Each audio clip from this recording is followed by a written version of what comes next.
Dans Apocalypse 1:20, nous voyons l'église que construit le Seigneur Jésus-Christ. Remarquez les 7 chandeliers d'or.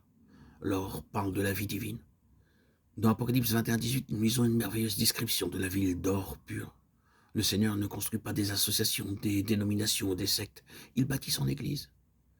À moins que la vie ne coule pleinement et librement, son église ne peut pas être construite. Apocalypse 1:13 montre Christ en tant que souverain sacrificateur éternel. Hébreux 7:21-28 le décrit sans tache, séparé des pécheurs, plus élevé que les cieux, toujours vivant, pour intercéder en notre faveur. Un croyant peut chuter. Il y a cependant de l'espérance pour lui, aussi longtemps qu'il ne blasphème pas la parole de Dieu ou le précieux sang de Christ. Dans 1 Jean 2:1, Christ est appelé notre avocat. À cause de cela, le croyant est gardé par la promesse du psaume 37:24. S'il tombe, il n'est pas terrassé. Promesse à laquelle répond celle de Michée 7:8. Si je suis tombé, je me relèverai. Nous lisons dans 2 Corinthiens 4:8 que nous pouvons tomber, mais que nous ne serons pas détruits. Nous pouvons chuter, car nous sommes des êtres humains.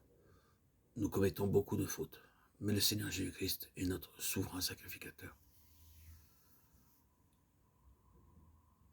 Pour jouir de l'œuvre du souverain sacrificateur dans nos cœurs, nous devons participer à la communion fraternelle, aux réunions de prière et au ministère de la parole de Dieu. Une réunion par dimanche n'est pas suffisante. Ceux qui restent seuls et qui viennent seulement le dimanche encourent une grande perte. Les croyants isolés s'exposent à beaucoup de tentations. Sa tête et ses cheveux étaient blancs comme de la laine.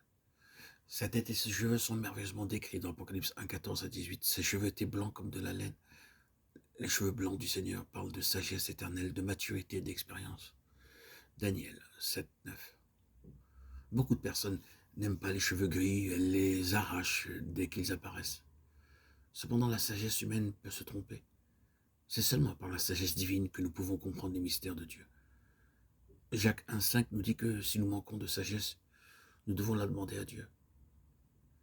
La vraie sagesse est paisible et conciliante. La véritable sagesse spirituelle céleste est décrite dans Proverbe 8:1-5 et 25-30.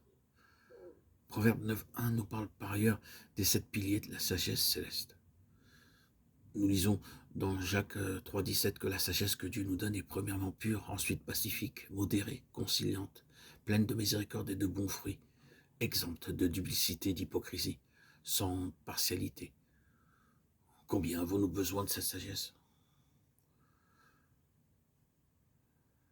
Prenez votre Bible, agenouillez-vous et priez. Seigneur, enseigne-moi toi-même le sens de ce chapitre.